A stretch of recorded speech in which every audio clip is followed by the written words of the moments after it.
National testing agency દ્વારા લેવાયેલી JEE advance પરીક્ષાના પરિણામ જાહેર થયા છે, જેમાં દેશભરમાંથી અંદાજે 2.5 લાખ જેટલા વિદ્યાર્થીઓએ પરીક્ષા આપી હતી, જેમાંથી સુરતના વિદ્યાર્થીઓએ મેદાન માર્યું છે.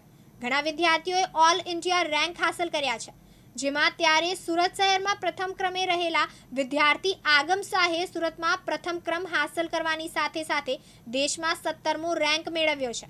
ત્યારે સુરત શહેરમાં પ્રથમ ક્રમે આવેલા આગમ શાહે કહ્યું કે મને ફિઝિક્સના વિષયોમાં થોડો પ્રોબ્લેમ લાગી રહ્યો હતો, જો કે યોગ્ય ટાઈમ મેનેજમેન્ટ અને ડાઉટ સોલ્વ શિક્ષકો પાસે કરાવતા મને ખૂબ આસાનીથી આ પરિણામ મેળવવામાં મદદ મળી છે. નારાયણ ઇન્સ્ટિટ્યૂટના શિક્ષકો અને મેથડના કારણે મને સફળતા મળી છે.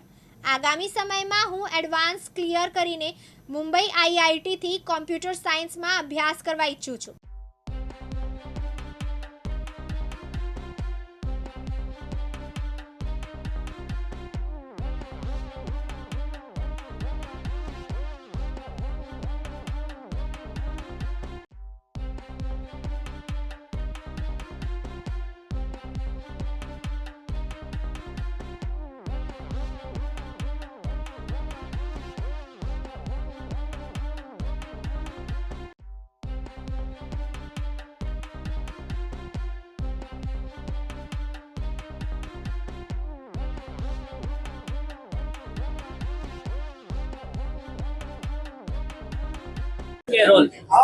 मेरा नाम अंशिका जैन है.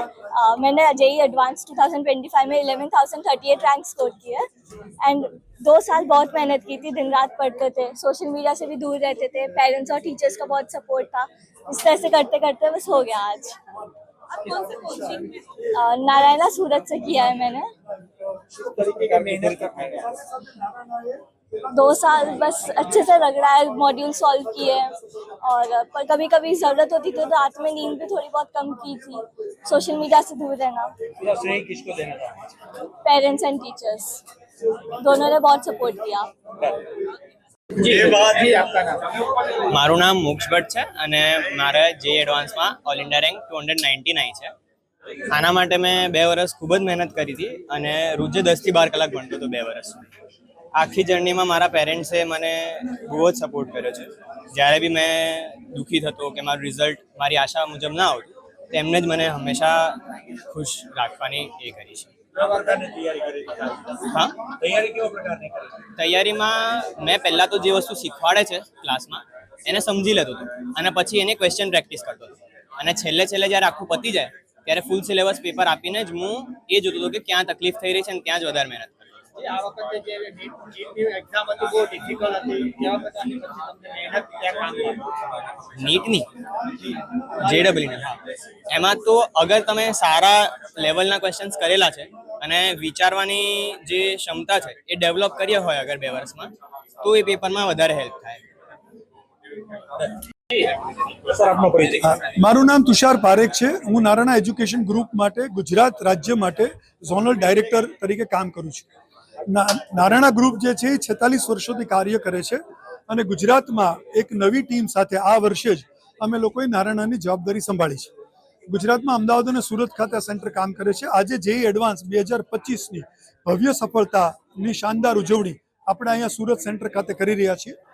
નારાયણા ગ્રુપે પૂરા દેશની વાત કરીએ તો પહેલા 10માં 5 બાળકો સાથે ભવ્ય સફળતા પ્રાપ્ત કરી છે અને ગુજરાતની વાત કરીએ તો પહેલા 50માં 2 બાળકો સાથે નારાયણાએ ઉચ્ચતમ સફળતા પ્રાપ્ત કરી છે આ વર્ષની અંદર જ. અને એમાં સુરત ખાતે જે આગમ શાહ અમારો સ્ટુડન્ટ છે એ સુરત સિટી રેન્ક 1 આવેલ છે. ઓલ ઇન્ડિયા રેન્ક એની 17મી છે. 17 રેન્ક સાથે પૂરા દેશમાં એણે પોતાનું અને પોતાના પરિવારનું અને અમારા સેન્ટરનું નામ ઉજ્જવળ કર્યું છે. નારાયણા જે છે એ 46 વર્ષોમાં આઈઆઈટીના ક્ષેત્રોમાં અભૂતપૂર્વ સફળતા મેળવી રહી છે.